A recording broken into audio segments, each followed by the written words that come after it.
Welcome to Let Me Fix This. Enjoy the video. In this video, I will explain how to make a quiche. First, let's talk about the crust.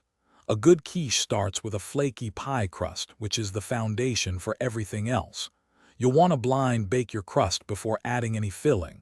This crucial step prevents a soggy bottom. For most recipes, a 9-inch pie plate works perfectly.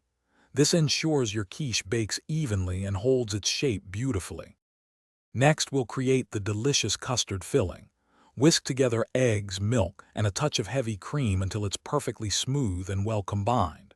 This blend creates that signature rich texture.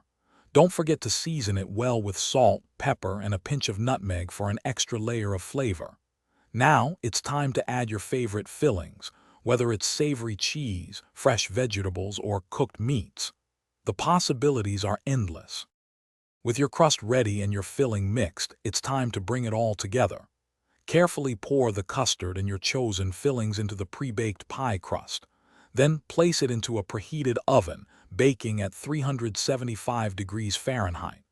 You'll want to bake it until the center is just set, which usually takes about 40 to 50 minutes. To check for doneness, simply insert a knife near the center. It should come out clean. Once your quiche is beautifully golden brown and cooked through, the hardest part is waiting.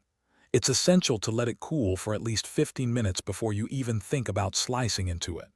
This allows the custard to fully set, ensuring perfect slices every time. Quiche is wonderful served warm, but it's equally delicious at room temperature, making it perfect for brunches or picnics.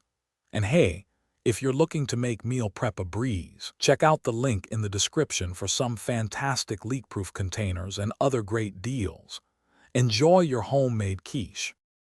Thanks for watching. If you found this helpful, don't forget to like and subscribe.